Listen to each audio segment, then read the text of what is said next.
জানা গেল কারা রাতের আধারে টোল প্লাজায় আগুন দিয়েছিল। কোটা সংস্কার আন্দোলনে এলিভেটেড এক্সপ্রেসওয়ের মহাখালী ও বনানী টোল ঘরে আগুন দেয়া হলে তা পুরোপুরি পুড়ে যায়। প্রত্যক্ষদর্শীরা জানান, গত 18 জুলাই বৃহস্পতিবার রাতে বনানী ও পরদিন শুক্রবার বিকেলে মহাখালী টোল ঘরে আগুন দেয়া হয়েছিল। কথা হয় পাশে থাকা মসজিদের ইমামের সাথে। তিনি জানান কারা দিয়েছিল সেদিন আগুন। মাগরিব থেকে এখানে আগুন লাগানোর চেষ্টা করা হয়। আমি চেয়ারম্যান বাড়ি মসজিদের ইমাম এবং খতিব, আমি এই রোডে ছিলাম, শুধু মসজিদের 3য় তলায় আমি মুয়াজ্জিন সাহেব আমরা ছিলাম, আর রোডে কোনো মানুষ ছিল না। এখানে আসর থেকে তারা শুরু ভাঙচুর, মাগরিবের পর থেকে তারা আগুন লাগানোর চেষ্টা করে একটু করতে এর ভিতরে এসিগুলি ভেঙে ফেলে, চেয়ারগুলি ভেঙে ফেলে, এরপরে এখানে যে কম্পিউটারগুলি ছিল সেগুলি ভেঙে ফেলে।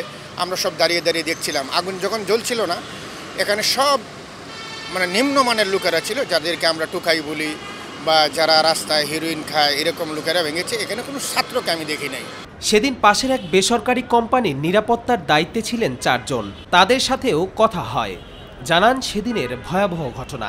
সিকিউরিটি গার্ড আমরা এলে মুন্সি গ্রুপের, আমরা সুপারভাইজার সহ আমরা 4 জন ছিলাম, কিন্তু আমরা নাইট শিফটে ডিউটি।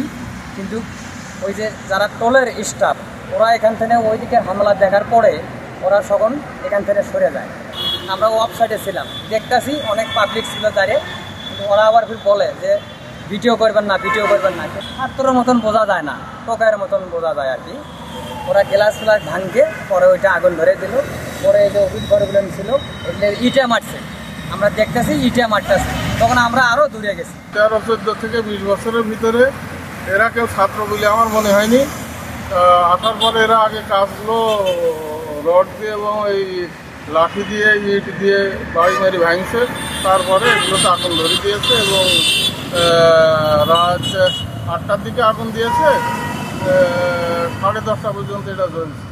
তাদের কথায় স্পষ্টভাবে জানা গেছে কোনো শিক্ষার্থীকে আগুন দিতে দেখা যায়নি, বরং আগুন দিয়েছিল এদের মধ্যে অনেকেই ছাত্র নয় এমন বয়সের, এবং টোকাই ছিল বলেই জানান প্রত্যক্ষদর্শীরা। এরপর এলিভেটেড এক্সপ্রেসওয়েতে যান চলাচল বন্ধ রেখেছিল first Dhaka elevated expressway company limited. পরে 6 আগস্ট থেকে গাড়ি চলাচল করলেও মোটরবাইক চলাচল বন্ধ ছিল।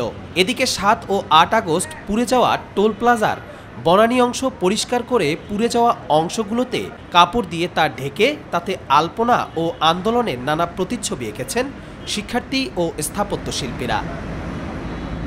কবির চৌধুরী জয়, মাই টিভি, ঢাকা।